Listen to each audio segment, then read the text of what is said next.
Bonjour et bienvenue pour un nouvel épisode du Dernier de la classe, le podcast qui t'envoie en rattrapage. Je suis encore une fois accompagné du plus beau, du très élégant d'ailleurs. West, comment ça va? Ça va et toi, Toki? J'ai la méga forme et on est la moitié. Ouais. 6e épisode. C'est 6. Et parce qu'il n'y en aura que 12. Alors pour ceux qui pensaient qu'on allait faire comme les Simpsons, non. On oublie. Il y aura effectivement 12 épisodes. On est en train de discuter bien évidemment avec West sur la suite, mais le format Les Derniers de la classe tel qu'on le fait jusqu'à présent, ça s'arrêtera au bout de 12 épisodes. Short and sweet. Exactement. T'as une très belle formule, je pense que j'aurais pas pu faire mieux. Et l'épisode d'aujourd'hui, il me fait un peu plaisir. Parce qu'on est dans l'espace. Eh ouais, c'est cool l'espace. Spécial science-fiction, sur tes conseils avisés. Donc là, on va parler donc, des singes de l'espace et de Bucky O'Hare. Exactement. Comment tu le prononces, toi, d'ailleurs? Bucky O'Hare. Bucky O'Hare? Ouais. Je sais pas, en fait. Bah, pourquoi tu l'aurais prononcé comment? En fait, j'ai un doute entre eux, mais parce que moi, je le prononce aussi à la française. J'aurais peut-être prononcé Bucky O'Hare. Je sais pas. Ouais. Je sais pas du tout. Mais bon, en tout cas... Là, on est complètement dans l'espace, on est complètement dans la science-fiction, et on l'avait pas encore fait. Enfin, bon, si, il y avait les Biker Mice. Oui, mais bon, ils sont sur Terre, en fait, c'est un peu hors du temps. Ils sont sur Terre. Ah, ouais, mais on va reparler de Bucky O'Hare, parce qu'il y a aussi un petit côté... c'est pas clair dans Bucky O'Hare. Ouais. Mais c'est très cool de parler de l'espace, parce que, du coup, en vrai, à ce moment-là, donc, parce que là, on est au tout début des années 90... C'est pas forcément quelque chose qui a été beaucoup traité dans les dessins animés. En revanche, en termes audiovisuels, la science-fiction, je parle vraiment en termes audiovisuels, je parle pas de littérature, c'est une explosion. Alors c'est une explosion qui date maintenant, qui date surtout de la fin des années 60. Alors, selon moi, donc petite intro, on va essayer de remonter le temps un petit peu. Selon moi, il y a 3 productions audiovisuelles qui sont extrêmement marquantes. Ça n'engage que moi, mais c'est ce que je pense. La première, 1902, Le Voyage dans la Lune, de Georges Méliès. Okay. Georges Méliès, qui est donc ce réalisateur français exceptionnel, qui était un magicien à la base, et qui est le premier truqueur. Alors, techniquement, en tout cas, le film Le Voyage dans la Lune est considérable comme le premier film de science-fiction, alors, soit plus fiction que science, mais malgré tout, voilà. Et donc magicien, et je pense même que le terme la magie du cinéma vient de Georges Méliès, puisque c'est un prestidigitateur, c'est quelqu'un en fait qui directement, dès ses premiers films, il est extrêmement prolifique d'ailleurs, le gars a fait plus d'une centaine de films, la plupart ont malheureusement disparu déjà, va réussir à truquer via ses techniques donc de son métier, on va dire antérieur, de truquer l'image et de donner cette impression en fait des premiers effets spéciaux, on va dire, les premiers balbutiements des effets spéciaux. Pour moi, ça, c'est une date extrêmement marquante. La seconde, c'est 1927, avec Metropolis de Fritz Lang. Oh. Là, on rentre dans quelque chose d'un peu plus sérieux, donc on est juste avant la guerre, quoi. Oui. On sort d'une crise assez catastrophique, on va dire, pour rentrer les deux pieds dans une nouvelle. Et Fritz Lang, en fait, va faire un film extrêmement puissant, extrêmement marquant, qui va d'ailleurs, pareil, être extrêmement influent sur les œuvres suivantes. C'est-à-dire que tout le côté, on va dire, la robotique qui est un peu mis en avant dans le film, le fait de montrer la société de cette manière extrêmement visuelle de caste, de personnes en fait qui sont en dessous, au-dessus, en fait, c'est quelque chose qui va être repris, en fait, tout le long de la science-fiction. Et la dernière date, selon moi, c'est 68, 2001, l'Odyssée de l'espace, de Stanley Kubrick, soit un an avant qu'on aille littéralement sur la Lune. Alors, s'il y a des gens qui pensent qu'on n'est pas allé sur la Lune, ça me regarde pas. Moi, j'y étais pas, en tout cas, mais techniquement, on est allé sur la Lune.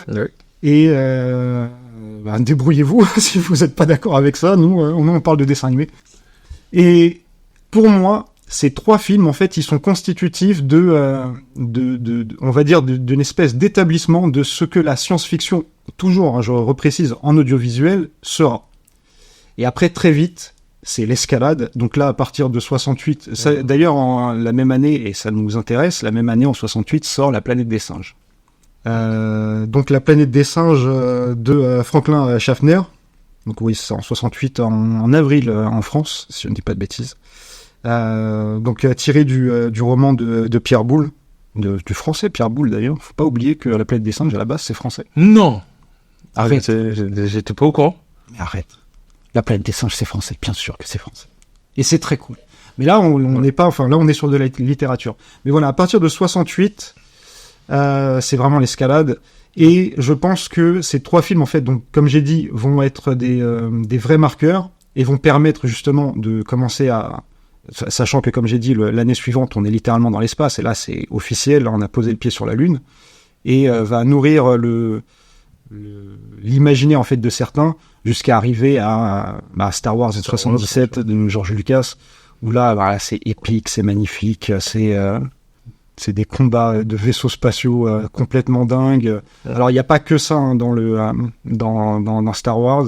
Il y a toute une dimension politique, mais justement une dimension politique qu'on va retrouver certainement un petit peu dans Metropolis, tu vois.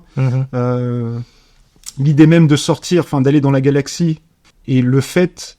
Enfin, pour moi, le meilleur résumé que je pourrais faire de 2001, l'Odyssée de l'espace, c'est que c'est un film qui te dit, ok, tu peux ressentir des choses physiquement, tu vois, avec un film. C'est un film extrêmement sensitif. Et au final, tu retrouves un peu de ça aussi dans Star Wars. Et là, ouais, donc 77, et après, oui, dans les années 80, au final, c'est vraiment notre décennie. Là, il y a tout et n'importe quoi. Perdu dans l'espace, ouais, il y en a. Ben là, la SF, elle est... Alors, pas que de la SF dans l'espace. Oui, là, tu vas voir... donc, c'est avant les années 80, je sais plus exactement, mais c'est le Rencontre du troisième type de Spielberg. Après, donc, t'as E.T. en 82, tu vas avoir Tron. Et je sais pas si tu te rappelles de ce film, The Last Starfighter. Alors, ça s'appelait Starfighter chez nous. Non. Je crois que c'est 84. Alors. C'était un petit qui joue à une borne d'arcade. Et en fait, la borne d'arcade, c'est un moyen de recrutement. Pour une guerre, ça me parle, mais bien sûr, ça me parle. Moi, j'adorais The Last Starfighter. J'ai défoncé la VHS. Ah oui, ça me parle. Je pourrais plus te donner les détails, mais oui, ça me parle effectivement, ce principe de, oui, il doit résoudre le jeu et le jeu fait, du coup, on le recrute par rapport au jeu. Oui, ça me parle complètement, ouais. Ouais, t'as ça, t'en as trop au final. T'as les Flash Gordon. Ah oui. Et le dessin animé est entre guillemets épargné. Entre guillemets. Mais parce que, en tout cas, des dessins animés qui nous intéressent, parce que oui, Cobra, il est pas épargné, quoi. Cobra, là, c'est ou Albator ou Capitaine Flamme, voilà. Eux, ils ont déjà compris depuis longtemps. C'est juste que nous, on est à la bourre. Mais on va retrouver donc cet esprit dans, on va parler du premier, on va parler des singes de l'espace. Que j'étais trop content de revoir, d'ailleurs. Franchement, j'ai vu quelques épisodes et ça envoie. Non, c'est très très cool. Alors, qu'est-ce que c'est que les singes de l'espace ? Alors, les singes de l'espace, c'est une série sortie en 1996 jusqu'à 1997 en 26 épisodes, donc sortie aux États-Unis en syndication. Je rappelle, si vous n'avez pas vu les épisodes précédents, si vous n'avez pas entendu les épisodes précédents, la syndication, c'est lorsque c'est diffusé sur plusieurs chaînes aux États-Unis. Donc on ne retrouve pas que sur une seule chaîne, mais sur plusieurs chaînes, pratiquement en même temps. Et en France, en 97, sur TF1, ou à l'époque c'est quoi ? C'est TF Jeunesse, enfin TF point d'exclamation, je sais plus comment ça s'appelle. Et ça raconte l'histoire justement, la période où il y a tous les essais, tous les comme on a dit, la course vers l'espace. Et où, dans l'imaginaire collectif, on a envoyé beaucoup de singes et d'animaux dans l'espace pour tester le voyage dans l'espace. Et on se retrouve avec un singe qui dérive suite à un essai spatial et est récupéré par une espèce ultra évoluée, vraiment ultra évoluée, hein, et qui lui... carrément. Qui lui donne l'intelligence, une intelligence supérieure, puisqu'il pense que c'est un émissaire de la Terre. Donc il est les humains ont réussi enfin à aller dans l'espace et Et donc, ils le prennent et ils font « Ah, on pensait qu'il serait plus évolué que ça, mais bon, c'est pas grave, on va quand même le rendre intelligent. » C'est une scène extrêmement drôle. Hein. C'est super Moi, bon. je me rappelais pas du tout, mais en gros, la scène, en fait, donc ils sont 3, c'est des créatures en fait qu'on n'arrive pas à comprendre entre guillemets. Alors, elles sont quand même anthropomorphes. Hein, Oui, oui. Mais c'est vraiment une scène assez rigolote parce que en gros, il lui donne l'intelligence, mais presque la connaissance de l'univers, et le singe réagit pas du tout. Et là, ils disent, ouais, il lui faut peut-être une dose plus, une dose supérieure. Et vraiment, ça, en fait, je trouve que la scène, elle est sobre, et elle fonctionne très bien, et l'humour fonctionne très bien sur cette scène. Ouais, carrément. Et puis même c'est cette espèce super évoluée qui quand ils essayent d'expliquer qui ils sont et ce qu'ils sont, ils ont même du mal, genre, ouais, en fait, on est trop évolué pour que tu comprennes. Ouais. C'est une belle manière de pas écrire. Ça. C'est genre, allez hop, on va pas donner de détails. Et qui l'envoie en mission, carrément, directement, en disant, écoute, maintenant qu'on t'a donné tout le savoir, on te donne un vaisseau et sauve l'univers. En gros, ça part de là. Il recrute ensuite une équipe, et ce qui est marrant, et ce qui est aussi très logique, c'est que on lui demande, on peut te ramener n'importe qui, n'importe où, de n'importe où. Sa réponse, tout logiquement, à ce singe évolué, c'est qu'il connaît qu'une seule chose, c'est la Terre et les singes. Donc il dit, moi je veux une équipe de singes. C'est super intéressant parce que d'habitude c'est toujours une espèce de truc où ils sont ensemble dès le départ, ils évoluent ensemble dès le départ, et là t'as le choix, et le choix il est simple, c'est que moi je ne connais que des singes, donc donnez-moi des singes en fait. Même, je dirais même, souvent c'est des Dream Team. Donc soit, t'as raison, c'est soit ils sont déjà ensemble et ils commencent l'aventure, soit en fait on va lui donner une Dream Team. Je parle dans ce genre de dessin animé, c'est-à-dire que tu vas avoir un singe, mais tu vas peut-être avoir un lion.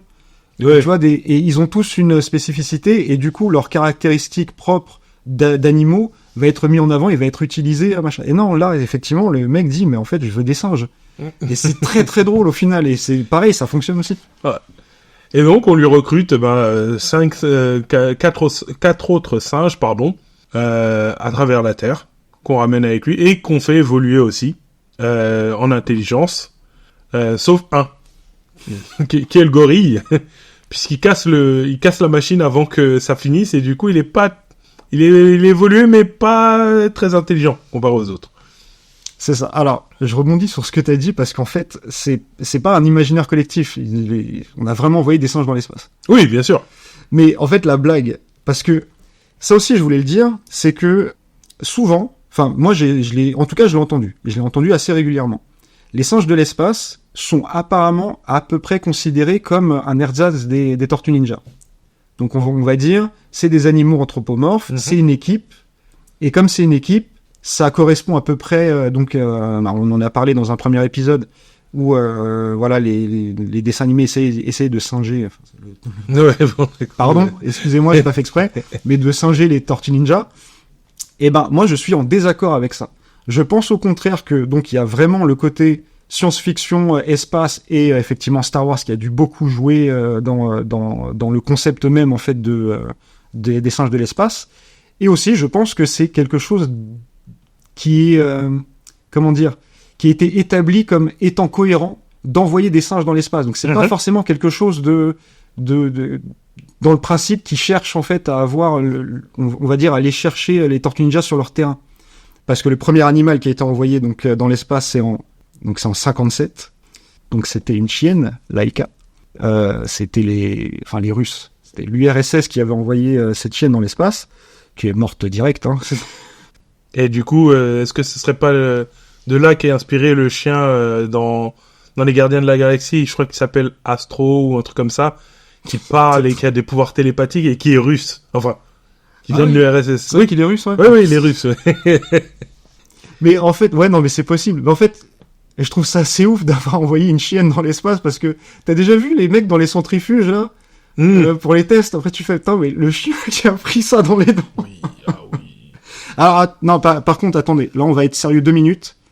Ça n'est pas de la maltraitance animale si ça ne se passe pas sur Terre. Donc, on va se calmer tout de suite. Alors, sachez tout de suite que je me désolidarise de ça.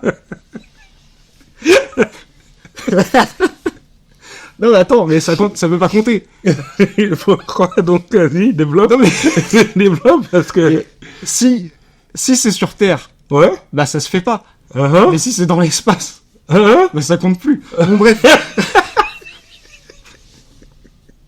Donc, ensuite, les Américains, en fait, ils vont suivre relativement vite. Je sais plus en quelle année ils suivent, mais en gros, je crois que ça doit être 59. En 59, eux, ils décident d'envoyer des singes. Donc, ils en envoient 2. Pareil, hein, ils ont pas duré, hein, parce que, en fait, c'est con d'envoyer des singes. Et Mais- je crois qu'il y en a même un qui brûle, hein, je crois, il me semble. Non, mais ça compte pas non plus, c'est dans l'espace. Ouais, Mais- mais il y en a un, je crois qu'il y en a un qui est la navette brûle, je crois. Ah, mais si c'est la navette, ça va. Ouais, ça va. Ouais, ça passe, ça passe.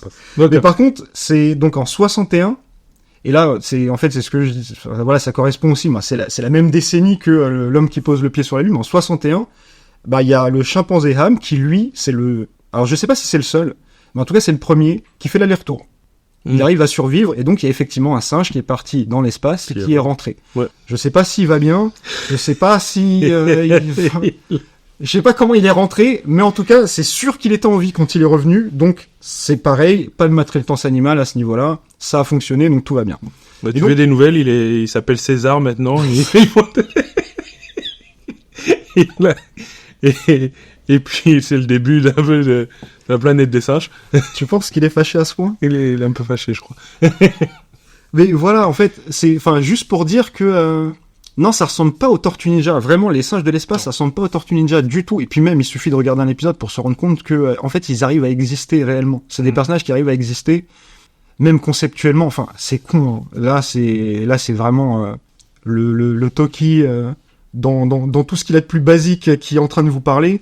Mais c'est bête à dire, mais quand, par exemple, vous regardez des films de John Woo, et que John Woo, pour la première fois, vous avez peut-être jamais vu ça à l'écran, il sort un mec avec 2 flingues, que c'est techniquement pas possible d'arriver à viser correctement quand t'as 2 flingues, quoi, mais il le fait, et que là, tu regardes un dessin animé où le chimpanzé, il a 4 flingues. Enfin, c'est bête, hein, Ouais. mais moi, j'achète direct. Je suis obligé d'acheter ce concept, parce que oui, forcément, c'est des singes, et donc, il les utilise, mais tel quel, quoi, et peut-être aussi que j'ai un rapport avec cet animal qui est assez affectif, je sais pas, parce que j'ai toujours trouvé au cinéma le singe mortel. Enfin, forcément, il y a King Kong. C'est quoi, c'est 33, je crois, King Kong, ou peut-être 32. Ouais. Mais voilà, donc King Kong, forcément, oui, la planète des singes. Et là, la nouvelle trilogie. Alors là, je parle pas du tout dernier qui est sorti en 2024, mais je parle de la trilogie qui a été faite avant, justement, où on voit l'avènement de César. Ouais. Moi, je trouve que ces films sont incroyables, quoi. Pour moi, c'est on va dire, une des sagas qui a été le mieux réadaptée. Et continuer pour le coup. Parce que souvent on se rate, mais pour le coup, sur la planète des singes, je trouve qu'ils se ratent pas du tout. Ils sont pas du tout ratés. Mais c'est justement parce que ils s'amusent pas à faire des reboots. Parce Ouais. qu'en fait, la planète des singes, c'est juste une longue suite et même en fait les origines, c'est pas un reboot, c'est juste que ça te raconte une histoire qui avait pas encore été racontée, effectivement. Mais revenons-en au dessin animé, parce que peut-être que là on s'écarte un petit peu trop. Mais c'est un peu fascinant, quoi. Moi, ça me parle parce que, en fait, on voit bien où les mecs allaient. D'ailleurs, tu vois, même ça, je pense que même conceptuellement, les singes de l'espace, ils ont été faits par des gens qui techniquement étaient influencés par ce genre de truc. Parce que tu vas retrouver donc l'auteur donc des singes de l'espace, donc Gordon Presack. Gordon Presack, lui, c'est un mec qui a fait plein de trucs. Il a fait plein de trucs. Il a fait, donc en tant qu'auteur, il a fait que les singes de l'espace. Mais sinon, il a travaillé sur Sonic, il a travaillé sur Minus et Cortex. D'ailleurs, il a fait des scénarios pour Minus et Cortex. Et mais après, voilà. Si, il a fait les Snorky aussi. Ah, c'est vrai. Moi, j'aime bien les J'aime Snorky. bien ça. Mais c'est surtout les réals, en fait, qui m'intéressent. Et les réals, c'est des... Avant qu'on aille sur les réals, moi, je sais que tu me demandais un mea culpa.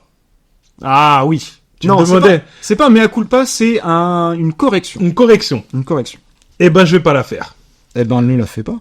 Parce que Rob Abnott, Oui, alors, pour recontextualiser, dans un précédent podcast, je prétendais que Robert Hudnut n'avait été l'auteur en tant qu'auteur, de Mighty Max. Ouais. Et pendant le podcast, tu disais, non, il était aussi auteur des Singes de l'espace. Ouais. Et je confirme et je signe qu'il y a plusieurs sources qui l'indiquent comme co-créateur Des Singes de l'espace? des Singes de l'espace, que dans le générique, il est scénariste et il est cité en tant que writer. Donc, pour moi, quand on dit writer, c'est auteur pour les Singes de l'espace. Oui, mais je crois que en fait, c'est le terme qui...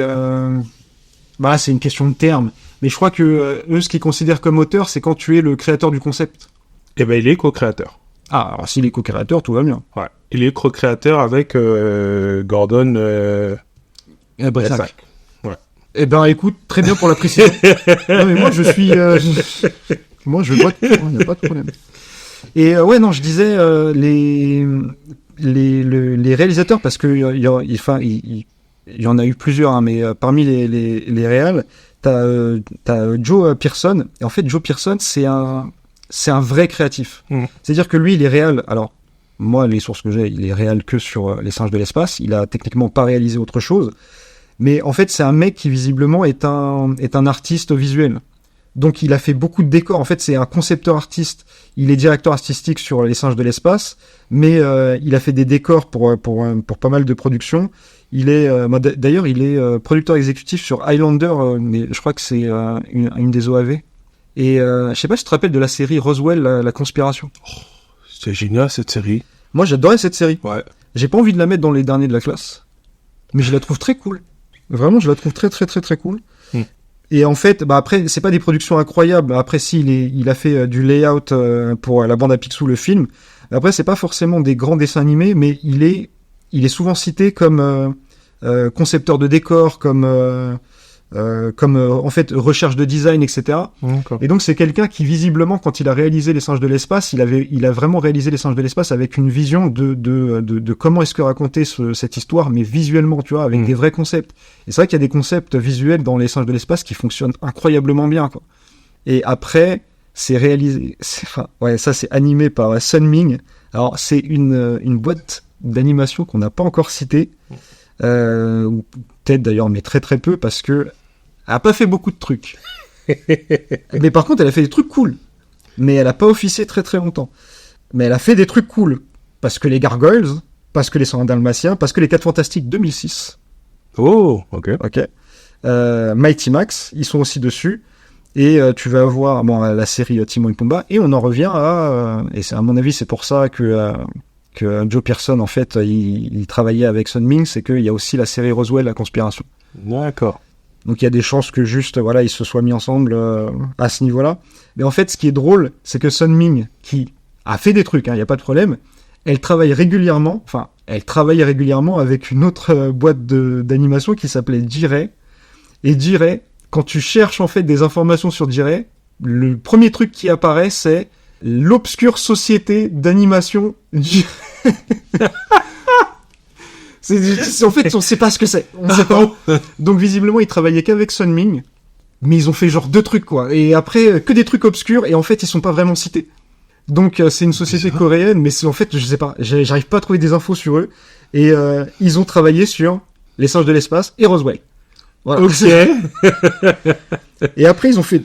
Mais c'est ça, en fait, qui est très bizarre. C'est qu'ils ont visiblement animé d'autres productions. Mais lesquelles, c'est jamais clair. D'accord. Donc je comprends pas, mais bon, en tout cas c'est là. Société écran. Potentiellement. Potentiellement.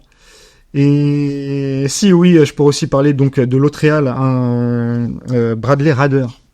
Pareil, ou Raider d'ailleurs, je sais pas comment prononcer son nom. Et c'est à peu près pareil, c'est-à-dire que Bradley Rader, c'est visiblement aussi un artiste visuel. Alors lui, il a réalisé 3 séries. Et sinon, il est storyboarder. Mais il est storyboarder sur des gros trucs. Il est des gros trucs, en tout cas, qui ont perduré, hein. Mais ce qui m'intéresse, c'est ses réalisations, à Bradley Rader. Parce que, autant Joe Pearson, j'adore, en fait, l'idée que tu donnes la réalisation d'un dessin animé, donc à quelque chose qui est extrêmement graphique, à quelqu'un qui réfléchit en termes d'image. Ça, je trouve ça super intéressant. Mais tu donnes aussi la réal à un mec qui a fait, donc, Roswell. Parce que apparemment c'est une espèce de giron, tu vois, les mecs qui... elle était vraiment cool cette série. Et Spawn. Donc là tu m'intéresses. Ah ouais, carrément. là tu m'intéresses de fou quand t'as fait ça, quoi. Et en fait, c'est toujours le même problème, et c'est pour ça qu'on parle, qu'on les met dans les derniers de la classe, c'est que régulièrement on parle de dessins animés où on sait que les gens étaient compétents derrière.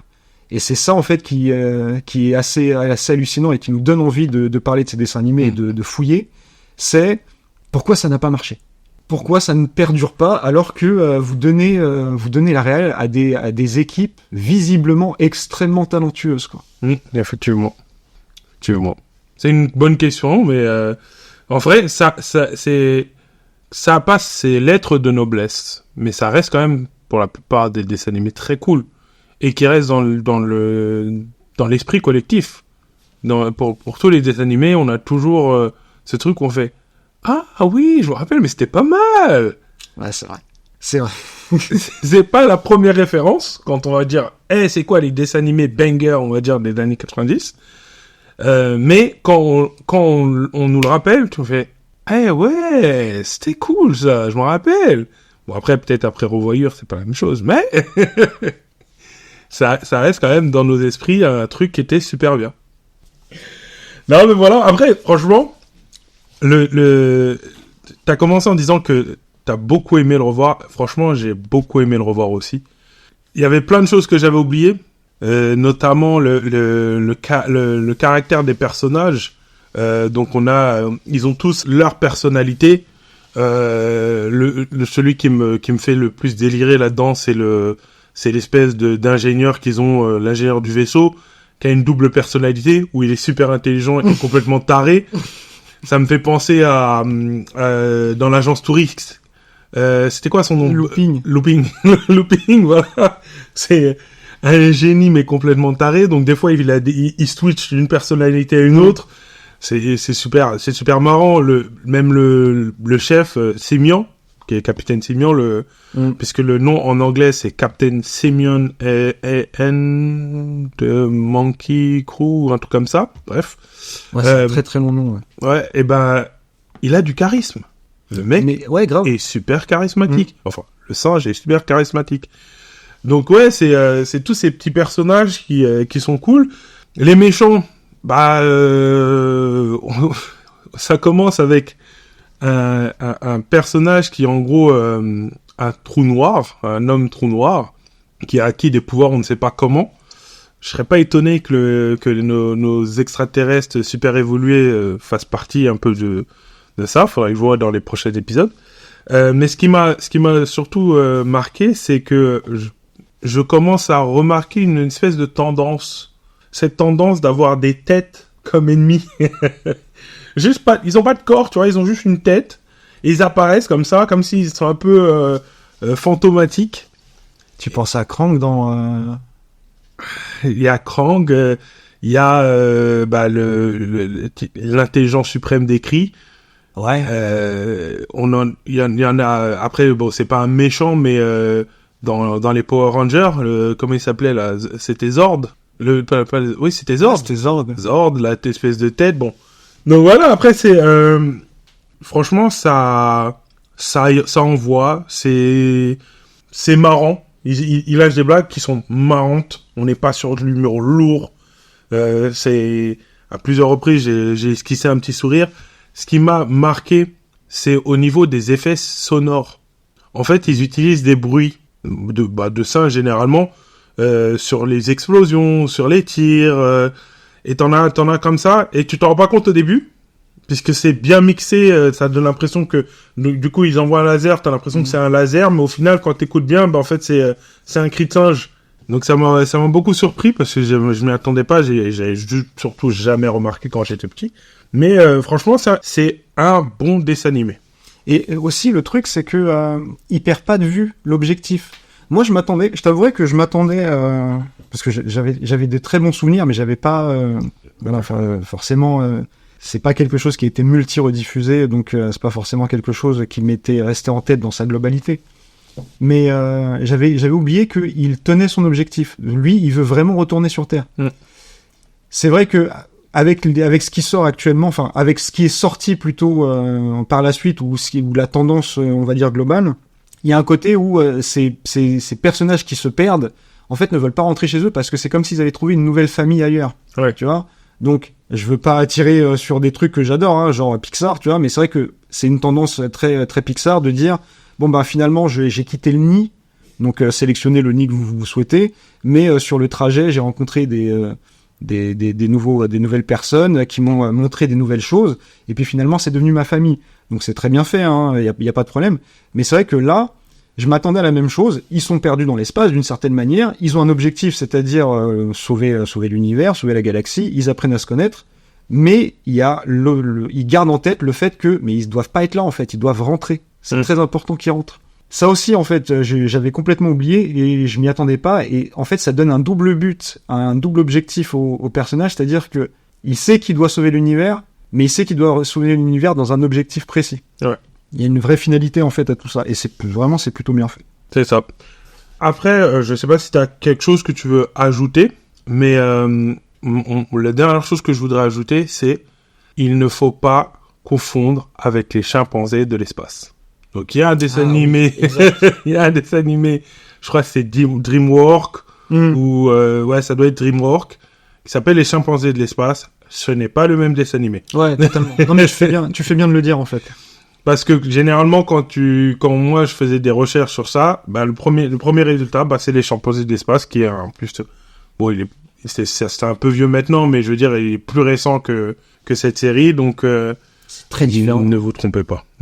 Ouais. Ouais, bah oui, ah oui. Mais enfin tout, hein, visuellement tout, mais c'est très très très différent. Hein. Mais effectivement, c'est très proche en termes de nom, et je crois que oui, par rapport aux recherches, tu peux vite te perdre. Non, moi j'ai pas grand chose à rajouter, juste que je suis très content d'avoir revu Les Singes de l'espace, et je trouve ça très très cool. Mais après aussi pour enfoncer le clou, parce que ça reste un dernier de la classe, c'est que pensant, j'imagine, avoir un succès qu'il méritait, hein, selon moi, hein, il le méritait, ils ont créé une boîte de prod qui s'appelait Monkey Shine. Et je trouve ça trop mignon, c'est trop adorable. Donc ils se sont dit, voilà, notre première production, c'est Les Singes de l'espace. Bon, on va créer une société de production qui s'appelle Monkey Shine. Puis non, en fait, ça marche pas. Mais ouais, il y a un petit côté, il y a un peu de candeur, je trouve, là-dedans. Et voilà, moi, je me moque, bien sûr, mais ça prouve aussi que les mecs l'ont fait sérieusement parce qu'ils s'attendaient à un succès. Ils se sont dit, non mais là on fait ça vraiment correctement. On a donné ça à des gens qui savent, et surtout on est en train de vous parler de quelque chose. Pareil, je suis convaincu qu'en fait ils ont grandi avec de la SF, parce que de la SF des années de fin des années 60, début des années 70 jusque dans les années 80, quoi, tu vois. C'est potentiellement des mecs qui sont nés c'est vrai que je me suis pas renseigné sur leur âge, mais quand tu vois la production des Singes de l'espace, tu ressens tellement en fait les influences, mais des influences en fait qui fonctionnent. C'est pas juste des influences pour en mettre, c'est que dans leur narration et dans ce qu'ils sont en train de raconter, tu vois juste les influences, ce qui est cohérent au final. Hein. On n'invente plus grand chose maintenant. On ne peut que répéter ce qui a été fait, mais le faire différemment. Et ils le font brillamment, tu vois. Et je pense que ils avaient vraiment fait tout ça. Ils avaient vraiment digéré tout l'aspect, alors que ce soit littéraire ou audiovisuel de la SF, en tout cas de ce type de SF. Ils ont essayé de le retranscrire le plus sincèrement possible. Je suis convaincu de ça. Hein. Ça a pas l'air d'être une production mercantile, en fait, Les Singes de l'espace. Ouais. Parce que je crois qu'il y a eu des jouets pour baquer, mais c'était pas une gamme de jouets. Je crois qu'il y a eu des figurines, et donc il y a un vrai, contrairement à d'autres productions qu'on a traitées dans les derniers de la classe, pardon, c'était pas la volonté de vendre les jouets, c'était plus on va les baquer comme je sais pas moi, Star Wars, justement, pour citer Star Wars, n'a pas baqué ses films. C'est simplement qu'ils ont proposé du merchandising, en fait. C'est ça. Mais à la base, c'est le film l'important, c'est pas le merchandising. Bon, c'est plus trop vrai. C'est plus trop vrai, mais oui, mais non, mais on se comprend. Non, mais tout à fait. Après, honnêtement, en revoyant, après j'ai pas revu tous les épisodes, hein, je vais pas mentir, mais en revoyant les premiers épisodes, je me demande pourquoi ça n'a pas eu un succès, le succès des Tortues Ninja, par exemple. Ça a eu un succès d'estime. C'est très bizarre. Mais en fait, je pense que ça a pas eu un succès comme beaucoup de films, parce que là, j'ai parlé donc en préambule des films qui sont sortis donc comme j'ai dit, selon moi, en tout cas, à partir donc de 2001, l'Odyssée de l'espace. Donc on va vraiment parler, donc c'est 68, donc c'est vraiment en fait toute la décennie, on va dire les 3 décennies suivantes, quoi, soit 70, 80, 90. Et en fait, je pense qu'il a pas marché comme mais tellement de films qui n'ont pas marché à ce moment-là, quoi. The Thing ne marche pas. Blade Runner, c'est un échec. Et ce sont des succès d'estime, finalement. C'est-à-dire que c'est des choses qui ont trouvé leur public par la suite, où les gens se sont dit, mais en fait, c'est pas possible d'ignorer ce genre de production. Elles sont incroyables. Ce qui est un peu bizarre, par contre, pour te rejoindre toi, enfin, pour aller dans ton sens, parce que, effectivement, tu revois Les Singes de l'espace et tu te dis, mais ça devrait fonctionner. Ce qui est bizarre, c'est qu'à notre époque, ils rebootent tout. Ouais. Et qu'ils aient pas pensé aux Singes de l'espace. C'est vrai que quand tu vois la qualité du dessin animé, t'as envie de dire, mais il a un succès d'estime. Là, vous faites plaisir à tout le monde en les rebootant. Et en même temps, j'ai envie de dire, n'y touchez pas. Ouais. Après, tu sais comment ça se passe. À chaque fois qu'on fait un podcast... Surtout, ne faites pas les Singes de l'espace. Ne faites pas. Ah non, par pitié. Non, bah du coup, je pense qu'on peut passer à la suite. Bah, restons dans l'espace. Eh oui. Restons avec des animaux. Alors, des animaux qui n'ont pas été maltraités. Parce que c'est dans l'espace. Donc, bah, cette fois, c'est des lapins. Pas que, mais non, pas que. Il y a effectivement des lapins. Dream Team, du coup, cette fois. Dream Team. Donc, effectivement, enfin, c'est ce que je disais. Là, c'est pas que des lapins. Là, alors là, donc là, on parle de Bucky O'Hare. Là, c'est un dernier de la classe, mais spectaculaire, hein, quand même. C'est clair. Parce que, ouais, c'est vrai que quand on regarde les statistiques... Ah ouais, non, c'est chaud, là. Quand on regarde les statistiques, une saison, 13 épisodes. Alors, par contre, il y a beaucoup de choses à dire, hein, sur énormément, énormément. Mais c'est fou, en fait, parce que c'est pareil. Là, la transition, elle est toute faite. C'est que tout était fait pour que ça marche.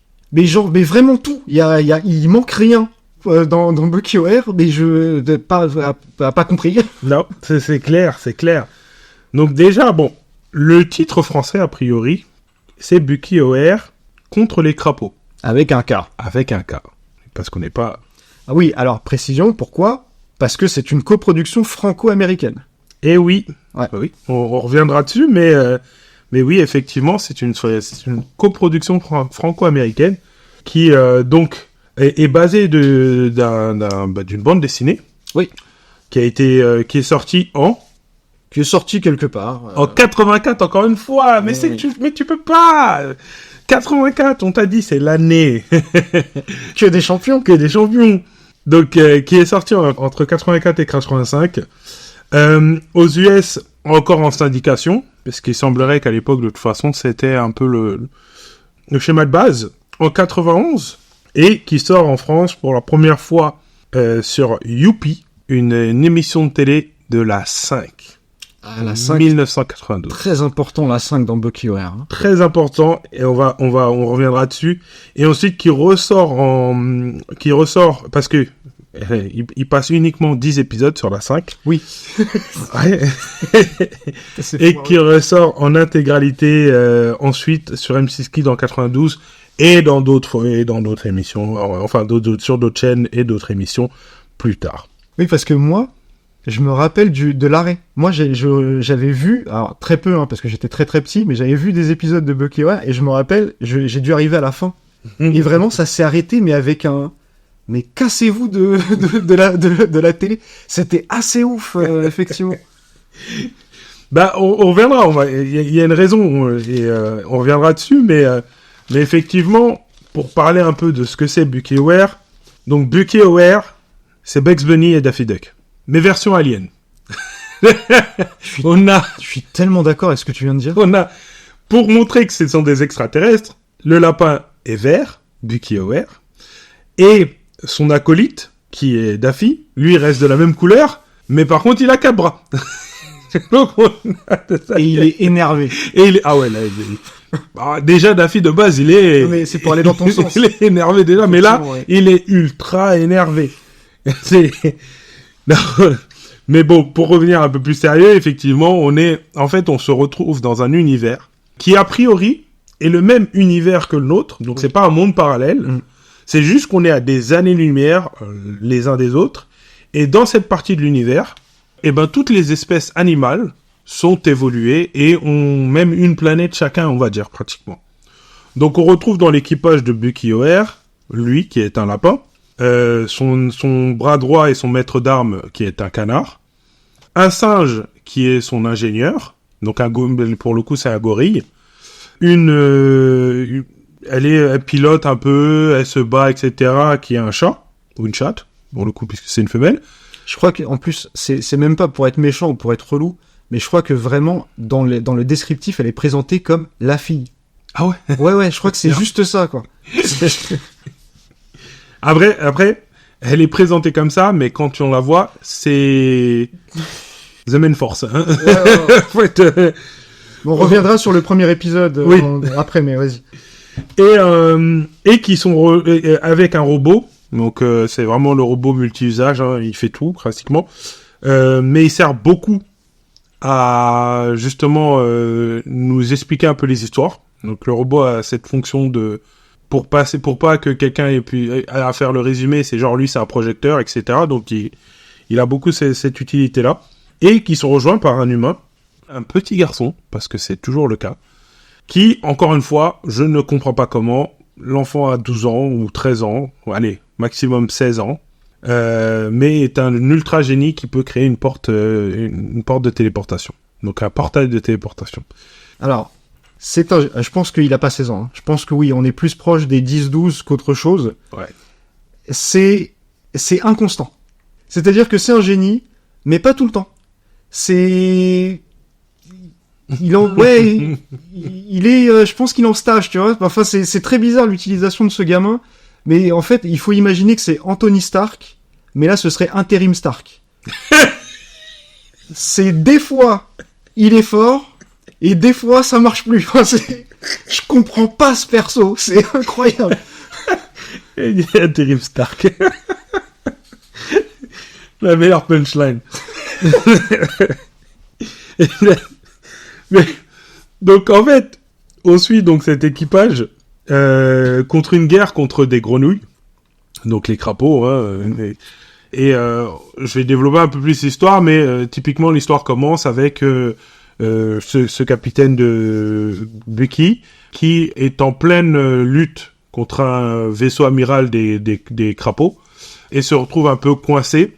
Et à ce moment-là, ils essaient de lancer leur générateur, mais leur ingénieur, le gros gorille, disparaît dans un portail, et ce portail ouvre vers la chambre de ce petit garçon qui lui aussi, en fait, était en train de créer un portail. Et du coup, il les rejoint, et ils réussissent à s'échapper de la situation dans laquelle ils sont.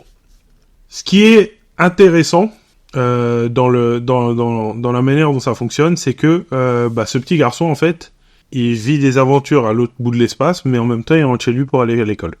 Ouais. C'est assez marrant. Donc, il a des problématiques d'étudiants. Il est bullied, parce que c'est une petite victime. Et donc, on le voit évoluer un peu dans les deux sens. D'un côté, il est sur des situations hyper dangereuses, hein, effectivement. Mm-hmm. Et derrière, ça lui donne un peu plus de force pour pouvoir être l'enfant qui se bat contre ses bullies à l'école.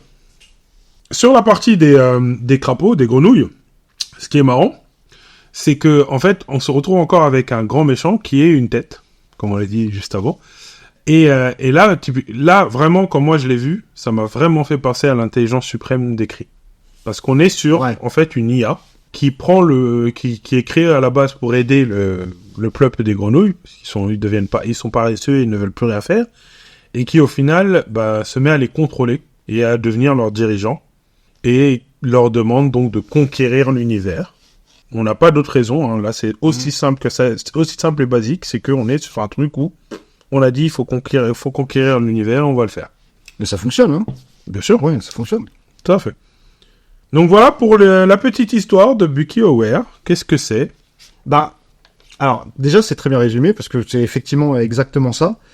Moi déjà, là où j'ai pas de problème avec le développement de l'histoire des singes de l'espace, avec Bucky O'Hare, et donc on va en parler longuement, hein, parce qu'il y a beaucoup de choses à dire sur Bucky O'Hare, en tout cas sur le conceptuellement en fait comment ça a été fait, et en fait ce que ça aurait dû être. Mais déjà, j'ai beaucoup plus de problèmes avec la série. Le premier problème que j'ai, donc tu l'as évoqué, donc on peut peut-être parler du premier épisode, mais en fait il te met dans une ambiance, c'est immédiat. Déjà, on peut peut-être le dire aussi, on l'a regardé ensemble. Oui. Ça arrive jamais parce que on préfère en fait se garder, on va dire la vivacité de l'échange. Mais là, j'ai trouvé que c'était marrant en fait qu'on puisse le regarder ensemble. Et le truc qui nous a surpris, c'est cette intro qui est archi sérieuse, et même le premier épisode est super sérieux, même jusqu'au niveau politique. C'est-à-dire que c'est un dessin animé qui, visiblement, et c'est là en fait où j'ai un bug mental, c'est qu'il veut visiblement cibler un public extrêmement jeune en lui disant « T'inquiète, ça va être très très enfantin », mais il est archi sérieux. Donc déjà, ça crée un petit... enfin, comme si en fait le truc était un peu schizophrène, tu vois. Je sais pas trop ce que je veux raconter. Mais l'intro du dessin animé, ce qu'il faut comprendre, c'est que c'est comme si en fait c'était des pirates, quoi. Ils arrivent donc sur un vaisseau ennemi, et Bucky O'Hare reste au poste de capitaine, et c'est son équipage qui y va. Et là, effectivement, tu parlais donc du personnage féminin, qui, comme j'ai dit, est vraiment cité comme la fille. Ouais, c'est la fille, mais c'est la fille qui te met des vraies patates, quoi. Et en fait, son équipage va littéralement tout faire. Oui. D'ailleurs, enfin, même pas durant cet assaut, mais durant tout l'épisode. C'est ça. Et Bucky O'Hare, et ça aussi, mais c'est très surprenant, c'est comme si c'était le capitaine, mais pas guerrier, c'est le capitaine négociateur. Parce qu'il se retrouve en face, et ça, pareil, c'est surprenant, et je trouve l'idée brillante, il se retrouve devant une espèce de conseil, comme une espèce d'ONU, oui, qui gère donc une espèce de front de libération des animaux contre l'Empire Crapaud, et il doit leur demander expressément l'autorisation d'intervenir. Et ça, c'est mortel comme délire. C'est-à-dire qu'il ne peut pas juste intervenir, il doit avoir une espèce d'accord, et ils doivent, comme une espèce de coalition en fait, ils doivent se mettre d'accord entre eux. Ce que, on va dire, l'ONU cosmique des animaux refuse. Et donc il se retrouve face à des problématiques qui sont vachement actuelles en fait. Oui, parce qu'il a ce, on va dire qu'il est mandaté par cette union d'animaux, mais il est pour une raison simple, hein, c'est qu'en fait il est le seul vaisseau de guerre. Oui, et oui, c'est vrai. Donc il est un peu pas la seule protection, puisque la planète de cette ONU où sont la plupart des animaux est protégée, mais en termes d'offensive, ouais, ils n'ont pas d'autres vaisseaux. C'est celui de Bucky O'Hare et rien d'autre. Mais il est dans cette situation où, il est sur le terrain, donc il sait vraiment ce qui se passe. Mm-hmm. Donc il sait ce qui devrait être fait, mais par contre, ceux-là qui sont les décisionnaires et qui tu peux faire ça ou tu ne peux pas faire ça, eux n'ont pas cette vision-là. Ils sont un peu, en gros, protégés, loin de cette situation-là, et ils prennent des décisions, comme un peu les chefs d'État actuels, basées sur un peu ce qu'ils ressentent, mais ils n'ont pas une réalité en face d'eux. Et du coup, ils se retrouvent quand même à aller contre leur ordre, pour pouvoir aider les planètes et les habitants dans l'univers.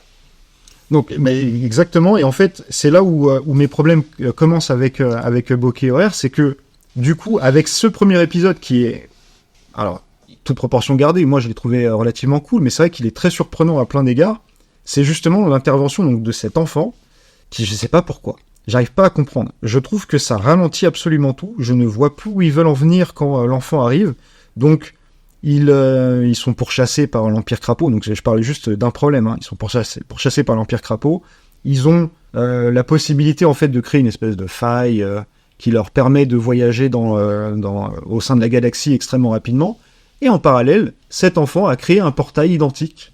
Et donc, il y a littéralement la porte de sa chambre qui apparaît dans le vaisseau de Bucky O'Hare, il passe la porte, puis il se retrouve sur Terre chez ce gamin.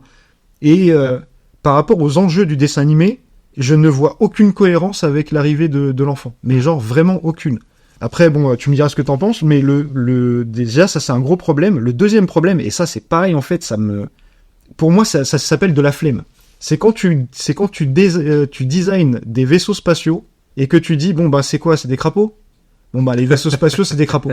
Et en fait, ça veut rien dire. Ouais. Et moi, j'appelle ça de la flemme. J'appelle ça de la non-créativité. On n'a pas de vaisseaux spatiaux qui ressemblent à des êtres humains. Ça ne veut rien dire, tu vois. En principe, tu crées des choses en accord avec ton environnement et en accord avec des choses que tu as vues. Donc, pourquoi est-ce que nos avions ont des ailes? Certainement parce qu'un jour, il y a quand même un mec qui s'est rendu compte qu'il y a un truc qui s'appelait des oiseaux, tu vois. ça ne va pas dans l'espace, un crapaud. Donc pourquoi est-ce que ton vaisseau spatial, c'est un crapaud, tu vois? Et il y a plein de problèmes de design comme ça où je me dis, mais c'est pas créatif, ça. C'est juste c'est vraiment de la flemme et j'arrive pas à vous suivre là-dessus. Donc, j'ai beaucoup de problèmes avec BuckyOR. C'est pas forcément, enfin, en tout cas, ce qui est sûr, c'est que des 2 dessins animés, c'est pas celui que j'estime être le meilleur, en tout cas. Non. Après, ça, c'est un point de vue subjectif, bien sûr. Ça veut pas dire que c'est inintéressant parce que, comme j'ai dit, il y a des vraies idées. Mais c'est comme si ces vraies idées, en fait, ils arrivaient pas à les tenir. Ouais. Et ce qui est assez particulier, je pense qu'on reviendra dessus, mais encore une fois, c'est qui est derrière, en fait. Ouais.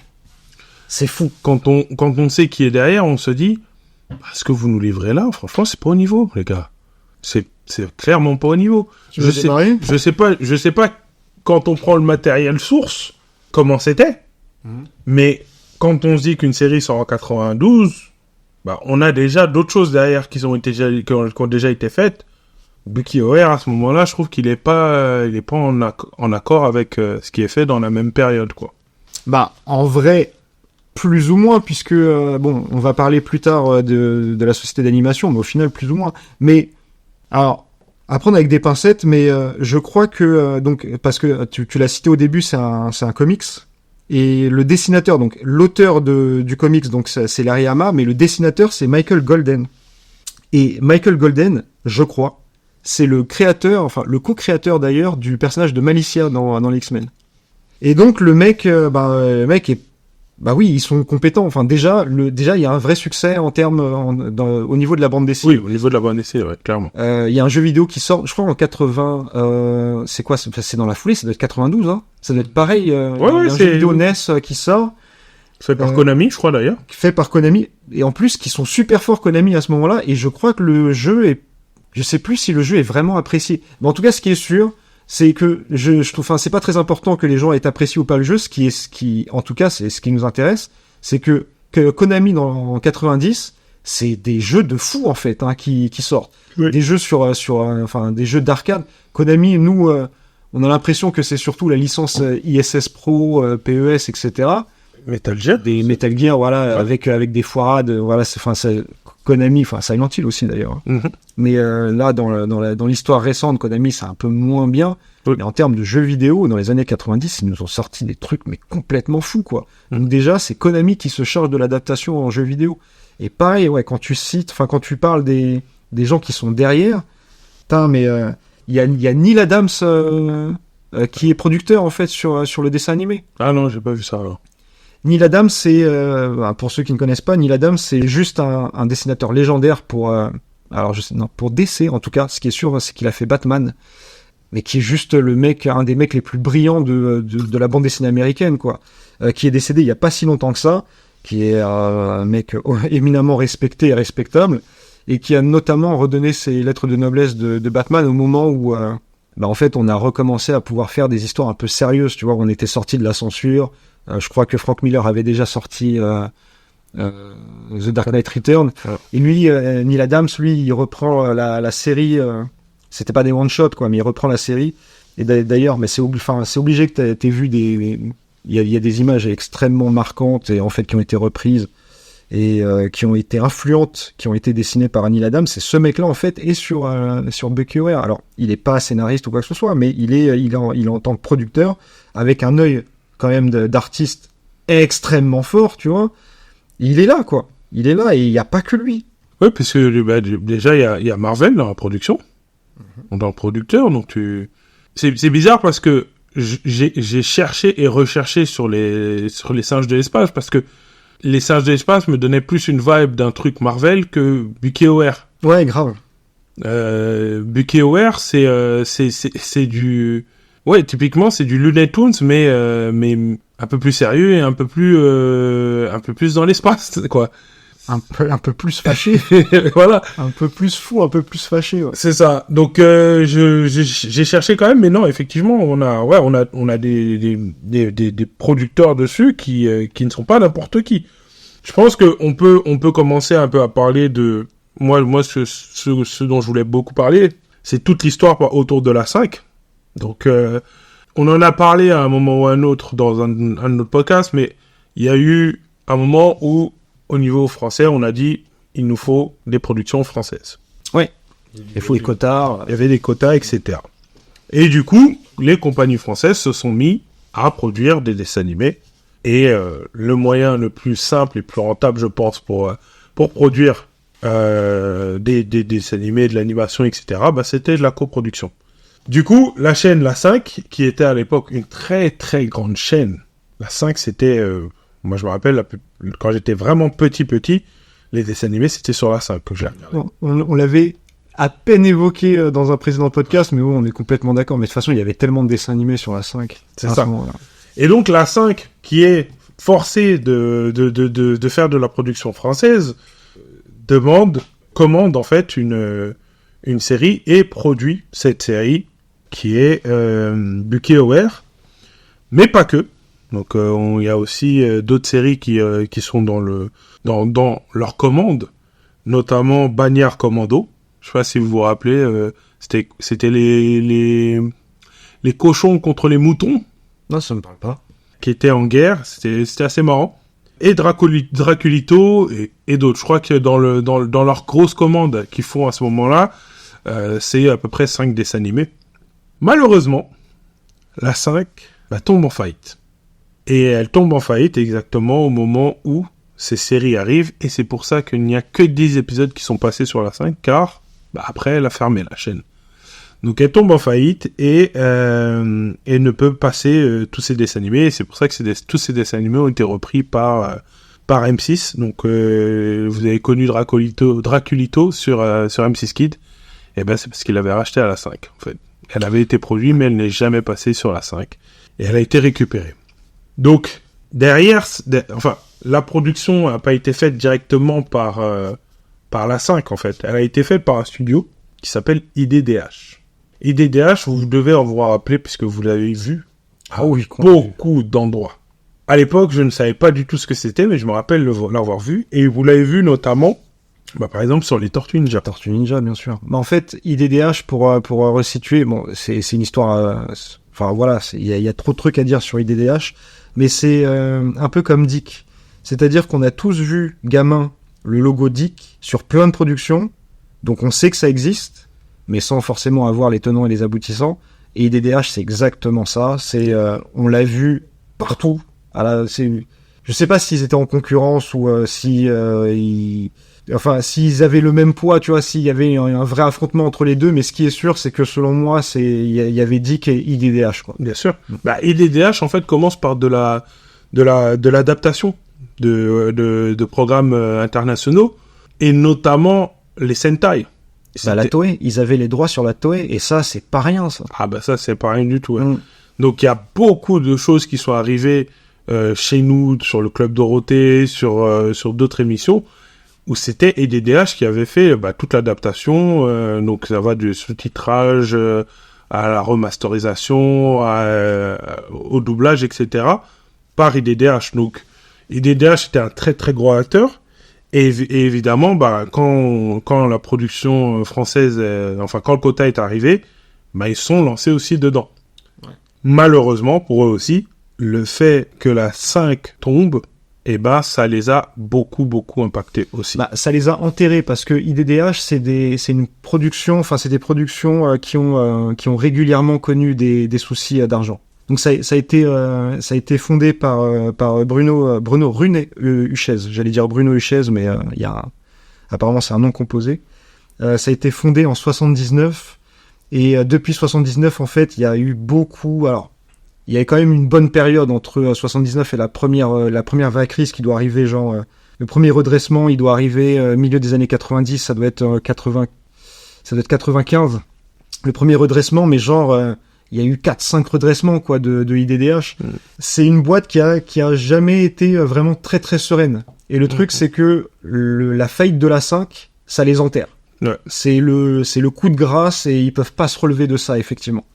Exactement. Et du coup on se retrouve avec on se retrouve avec des séries qui pour moi peut-être ont pas eu aussi leur marque d'honneur parce que elles n'ont pas pu perdurer à cause de la production qui est tombée, puisque c'était souvent des coproductions sur ces séries-là, avec une coproduction française-américaine pour le coup.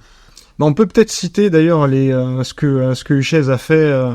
Alors peut-être pas, enfin en termes d'adaptation, au final pour essayer de comprendre en fait à quel point est-ce que IDDH c'était pas rien. Mais si vous avez un jour vu Sankukai dans votre vie, c'était IDDH, Capitaine Flamme, les Trois Mousquetaires, XOR, Tom Sawyer, les 4 filles du Docteur March, c'est-à-dire littéralement notre générique. C'est une production IDDH quoi. Enfin l'adaptation quand c'est arrivé en France. Donc ouais, c'est vraiment pas rien ce truc. Et oui, derrière, donc après avoir fait beaucoup d'adaptations, il se lance dans la production. Et c'est vrai que je pense que c'est qu'une succession de mauvais choix ou de coups durs quoi. Je pense c'est entre des mauvais choix, mais surtout des mauvais timings. Parce qu'en fait, à ce moment-là, on a vraiment la 5 qui, elle, fait des programmes jeunesse, mais pas trop les autres chaînes, en fait.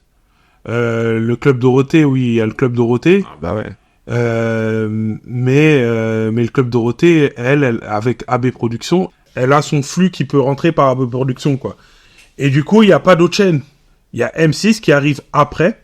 Il y a France 2, France 3 qui arrive après. Largement après. Mais IDDH n'a plus, à ce moment-là, sans la 5, n'a plus de compagnie qui peut lui faire des commandes, en fait. Ouais, totalement, mais ça ne change rien à un truc. Donc là, c'est juste pour comprendre que malheureusement IDDH en fait est décédé. Et, tant pis en fait quelque part. Mais pour en revenir à BuckyWare, c'est juste pour dire qu'au moment où ils produisent BuckyWare, IDDH c'est cool, ouais. C'est très très fort. Bien sûr. Et t'as envie de pouvoir mettre IDDH sur ta série. Et effectivement, il y a, comme tu dis, c'est le même problème. C'est les gens qui sont derrière. Ils ont tous du talent, ils sont tous forts, c'est tiré d'une bande dessinée à succès, c'est une coproduction française, franco-américaine, donc ça sous-entend techniquement qu'on va la mettre en avant, donc il n'y a pas de raison au final que ça ne fonctionne pas, puisqu'elle est censée être mise en avant. Et les mecs avaient les droits de la Toei. Donc t'as un côté où dans ma tête, j'avais l'impression que BuckyWare était protégé, tu vois. Ouais. C'est une espèce de série qui est protégée, qui est dans le giron en fait d'une production très respectable qui balance du gros dessin animé japonais et même pas que d'ailleurs, puisque j'ai cité Sankukai et XOR, qui produit son dessin animé basé sur une bande dessinée avec en backup un jeu vidéo produit par Konami. Dont un des producteurs est Neil Adams. Je veux dire, c'est bon, t'as tout gagné. Tout gagné. Et comme tu l'as très très bien résumé, parce que, alors, bien sûr qu'on grossit le trait, mais je trouve la description de West tellement juste. Oui, c'est Bugs Bunny et Daffy Duck si ils avaient complètement pété un plomb, quoi. Donc, ça doit marcher. Il n'y a pas de raison que ça marche pas, en fait. Après, qui anime? C'est Acom. Et je crois qu'il y a que Acom qui anime. Hein.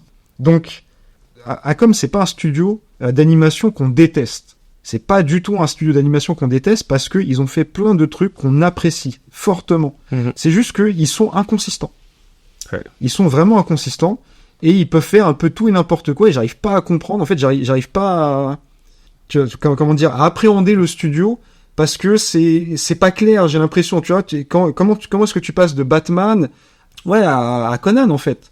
C'est pas pour moi c'est pas évident en fait de voir en fait cette espèce de différence parce que il y a un truc qui nous a sauté aux yeux quand on a regardé le dessin animé, c'est que c'est extrêmement animé. Mais vraiment. On a parlé donc dans le podcast spécial Samouraï d'ailleurs. Donc du système économique. Alors, je l'ai évoqué, c'est-à-dire que j'ai pas expliqué vraiment en détail à quoi ça correspondait, mais c'est vrai que en général, pour éviter de devoir animer plein d'images par seconde, on va dessiner une grande planche une grande illustration et en fait, on va faire en sorte que la caméra se balade à l'intérieur pour donner en fait l'illusion soit du travelling, soit du mouvement, tout simplement. Là, BuckyWare, c'est pas ça du tout. C'est tout le monde bouge. et en permanence. Et ça donne vraiment un aspect extrêmement chelou. Donc, pareil, en fait, j'arrive pas à comprendre si c'est parce que il bouge trop. Parce qu'au final, Conan, c'est un peu ça. Hein. Quand tu regardes Conan, il y a un peu ce côté, il faut que ce soit animé. C'est très important que ce soit animé. Et je me demande si c'est pas une question de, à partir du moment où c'est une production ou une coproduction française qui travaille avec Acom, que ça se produit. Parce que étrangement, dans Batman, t'as pas ce problème. Dans Batman, justement, tu vas avoir des images fixes, tu vas avoir la caméra qui se balade, notamment sur les travelling horizontaux, pour justement voir la profondeur de la ville. Tu sais que les genres de travelling qui commencent soit au niveau du sol et qui arrivent tout en haut d'un immeuble, et tu vois Batman, machin, bah en fait ça c'est juste des dessins fixes, tu vois. Et t'as pas ça sur les productions américaines. Pareil, ils ont bossé sur X-Men. C'est pas animé tant que ça au final, les X-Men. Et t'as plein de productions de ce type où au final, même les Animaniacs, qui est complètement fou, tu vois. Même les Animaniacs, t'as pas ce souci, mais j'ai l'impression que dès que c'est une production française, les mecs doivent, enfin, vraiment comme si c'était un souci français. Enfin, un souci, quand je dis un souci, c'est pas un problème. C'est que c'est une volonté française de dire non, mais nous, il faut que ça ait de la gueule, et pour que ça ait de la gueule, il faut que ça bouge tout le temps. Alors que, comme j'expliquais, le système économique, c'est un système économique, c'est pas parce que ça ne bouge pas ou c'est pas tout le temps animé que c'est cheap. C'est pas attaquable de cette manière-là, en fait, un dessin animé. Vous pouvez pas déprécier une œuvre animée simplement parce que vous avez pas l'impression que ça bouge pas assez. En fait, ça voudrait dire que vous mettez la mise en scène au second plan. Vous avez le droit, mais moi, c'est pas comme ça que j'appréhende le médium de l'image animée, c'est-à-dire que tout part de la mise en scène.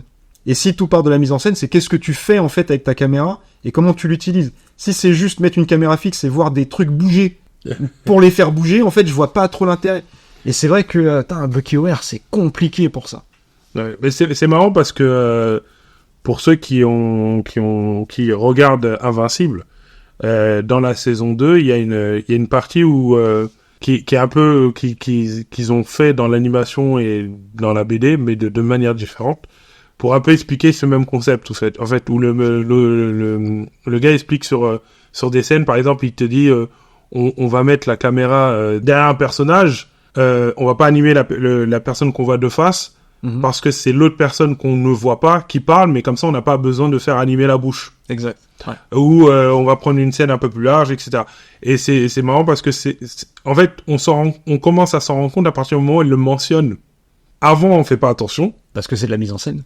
Et dès qu'il le mentionne, bah là on fait attention et en fait on se rend compte qu'en fait c'est vraiment utilisé partout. Et c'est pas du tout un dessin animé cheap. Invincible, dire commandé par Prime. Avec qui est derrière au scénario, etc. Les studios qui sont derrière, ce n'est pas du tout cheap.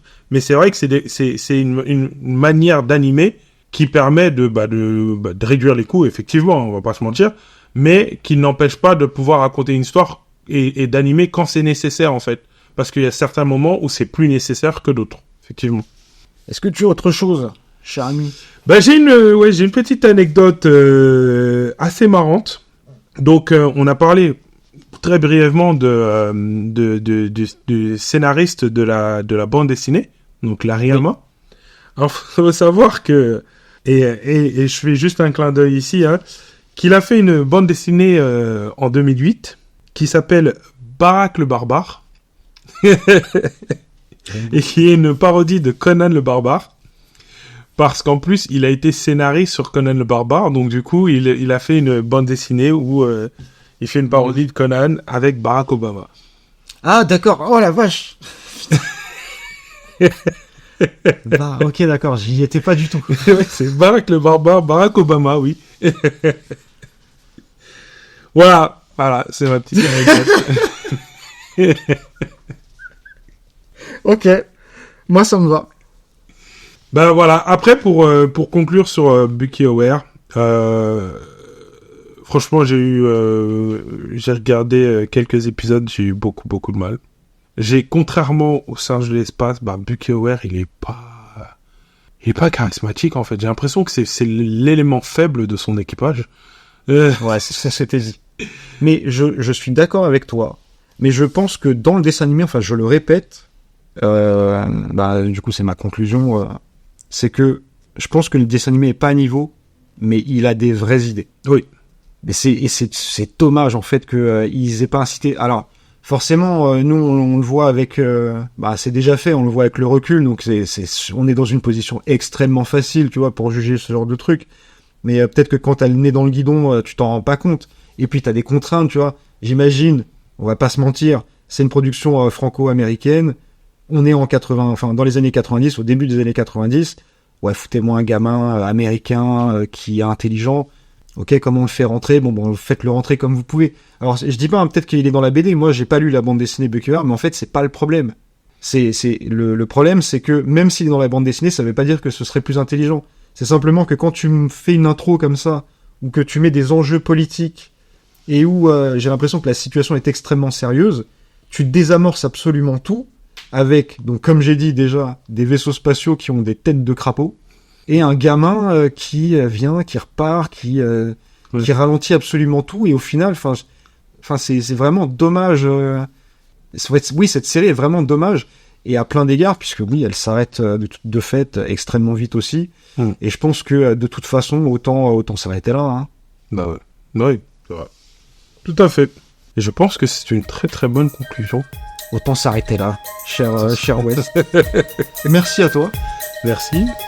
Alors, on a encore pas mal de choses. On a dit qu'effectivement, on est à la moitié. Et déjà, merci. Merci beaucoup. On a pas mal de retours. Et ça fait toujours plaisir. Et c'est des retours qui sont vachement cool. Restez connectés. Ouais. Puisque, de toute façon, on sait qu'on s'arrêtera au deuxième épisode. Donc là, vous êtes pile à la moitié. Tout va bien. Il en reste beaucoup. Et on a... Alors, on est encore en négociation sur un truc.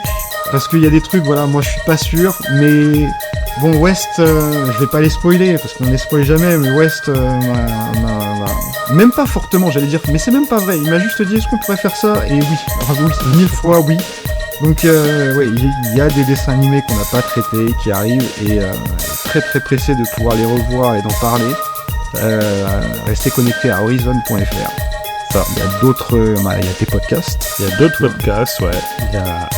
Il y a tout le travail de Toki que vous pouvez suivre sur Twitch, sur son Instagram. Alors ça, c'est dans un second temps. Parce que là, ce qui se passe sur Horizon, c'est surtout que tu as 2 podcasts. 2 podcasts pour l'instant, oui. 2 podcasts pour l'instant. Et oui, restez connectés puisqu'il y aura peut-être des annonces qui seront faites par la suite avec moi, mais en collaboration avec Horizon. Effectivement. Mais ça, on aura le temps d'en reparler.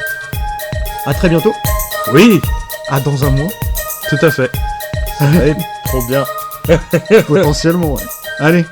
Ciao tout le monde. Ciao.